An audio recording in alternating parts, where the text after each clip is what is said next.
Welcome to Invest Insights. I'm Abby Malone. I'm joined today by Fred Pinto, the mayor of the village of Royal Palm Beach. Fred, how are you doing today? I'm fine. How are you, man? Very, very good. Royal Palm Beach is located about 15 miles away from the coast and West Palm Beach. As both the mayor, as well as the chairman of the Palm Beach Transportation Planning Agency, and the region that's typically favored the car as the preferred means of transportation, what steps are you taking to make mobility easier and less car dependent throughout the community? And what are the key obstacles facing development and promotion of alternative modes of transportation? Well, I tell you, let me share with you a story that I've repeated several hundreds of times over the years, and certainly over the last, I would say, the last 2 or 3 years. When citizens in my village come to me and complain about some new project that's going on or some new development that may be happening, the complaint is always, it's only going to create more traffic. And I listen to the complaint, I let them finish what they're saying, and I look them straight in the eye and say to them, you know something? You're exactly correct. There will be more traffic, but I said, but the reason why there's more traffic is not the reason why you think. The reason why there's more traffic is we've got a transportation focus. And when I say we, I'm not only talking about at the Palm Beach County level, but at the state level and at the federal level, the Federal Highway Commission. It's all focused on the funds that come in is to inject those funds into creating more roads and more lanes for more cars. So logic would tell you if I continue to just build more lanes, I'm feeding the problem. It's going to be a self-fulfilling prophecy. We're always going to have more cars. And then I say to them, I say, my job, not only as the mayor, but as the chairman of the Transportation Planning Agency, is to come up with a solution for the future as we move forward that truly will make cars optional. And I mean that literally. I want us to, I see a future for us in providing very enhanced, very robust public transportation solutions that people will actually have an option to say, I don't need to take my car to get to where I want to go, when I want to get there safely and comfortably, and then get back home the same way when I want to get home. I don't want to have to wait for trains for hours or things like that. Where we can provide a robust public transportation capability with connectivity, that will truly persuade a lot of people today to say, I don't want to drive my car. I'm going to take public transportation. And I believe that's what we have to do to answer this problem about traffic. And that's the only way we're going to solve it. And to do that, I think we're at a point in time where we're building what I call the foundation to create that car optional future. And the key to that foundation is we have to create a sustained funding mechanism for the cities, for the county, all right? And not only that, a sustained funding mechanism that will attract more grant dollars that we can apply for from the federal government, from the state, to build out this public transportation capability. Now, I want to note that when I talk about public transportation, I'm also including in that the ability to bicycle more than you do today. All right, we have 80% of the people who would like to ride a bike, but they're not professional bike riders, but they don't feel safe riding bikes on the models we have in place now for bike lanes. One of the things we're working for at the TPA is to change that. We've got to work with FDOT to get that done. But it's definitely a change of direction that we've initiated and a different stance we're taking, saying, no, we don't want to continue to build bike lanes the way we've been doing it. We want protection in place because I want the 80% of the bike riders to feel comfortable, not just the 5-10% elite bike riders that currently do what we have. So that's the kind of dialogue that I've been engaged in terms of with our citizens, and that's the direction that the board, the 21-member board of the TPA that we're going in. And but the first thing is to get the foundation in place. We need to create this new funding mechanism that doesn't exist today. It's going to be something similar to what they're doing in Broward County and Miami-Dade and up further north. Other counties have moved forward to create a separate transportation funding fee so they too can address their public transportation needs. Between its numerous parks and a general commitment towards green space, how has Royal Palm Beach balanced the ever-increasing demand of real estate development and growth while maintaining its natural attractiveness in parks? Well, one of the ways we've been able to do that is just by saying no. I mean, I say that somewhat in jest. What I really mean is we've already determined in our village many years ago what parts of the village are zoned for industrial, light industrial, commercial, and residential. And but for the most part, over the years, we've been able to stick to that. Because by following that blueprint, if you will, that we've established many years ago of where we wanted things to happen or grow within the village, we've been able to maintain a consistent quality of life that the people in the village are used to.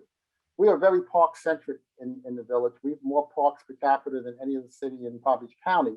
And we're very proud of that because that's one of the attributes in our city that the citizens like, why they come here and why they want to raise their families here.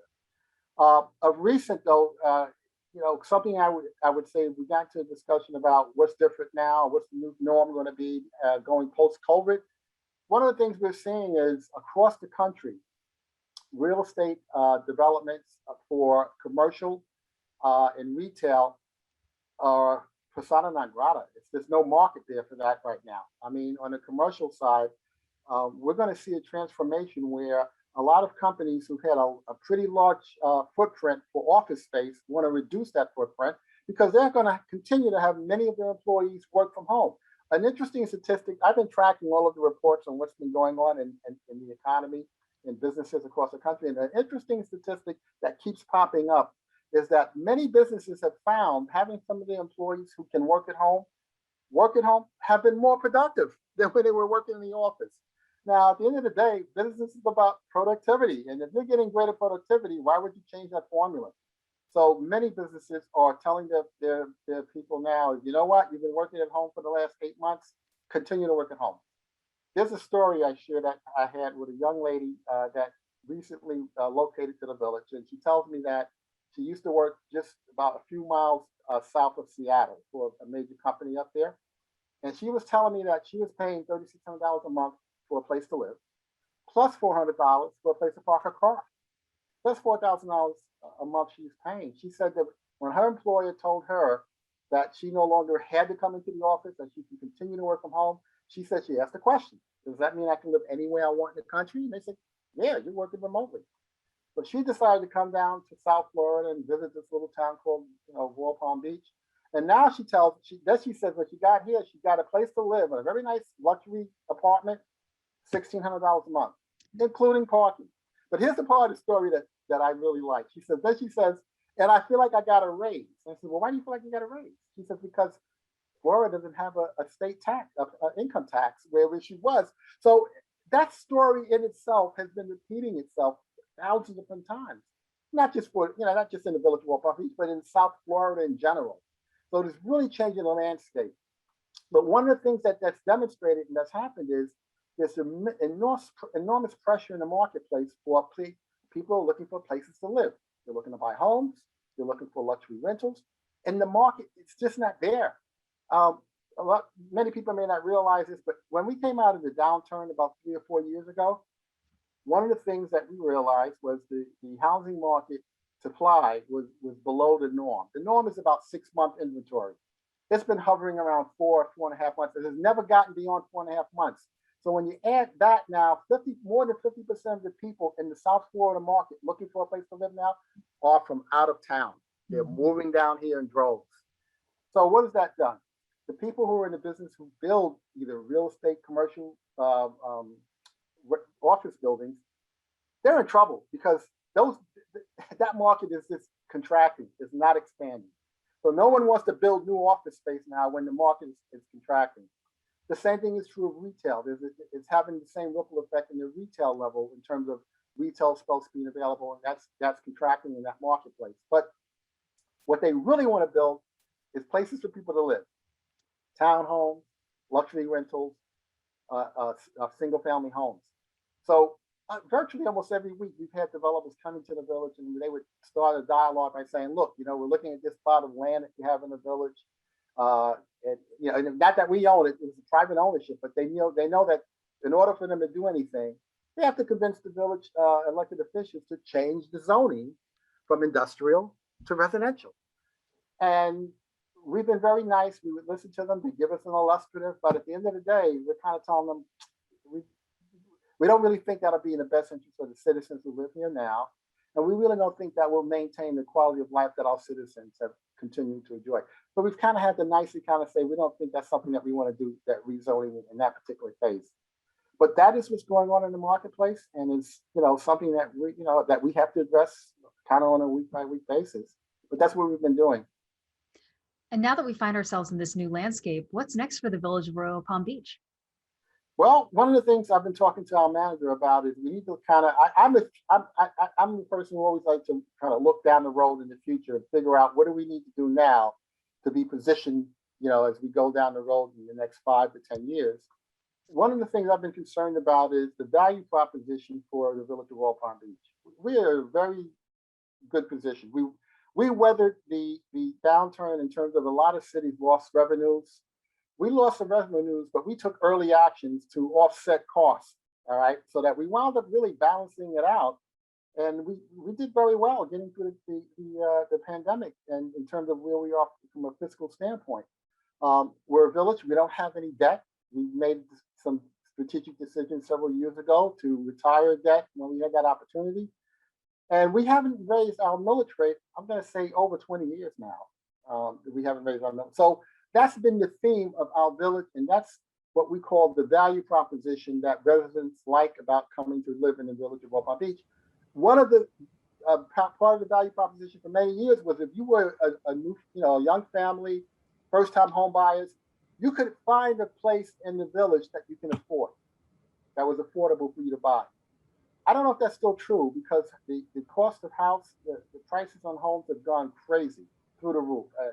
And I know for many years what the property values have been in our village, and they are way off the scale now. So I'm concerned in that the conversation we were having is, well, how does this impact the village's value proposition going forward? Has it changed dramatically? And is it something that we can reverse, something we can adjust?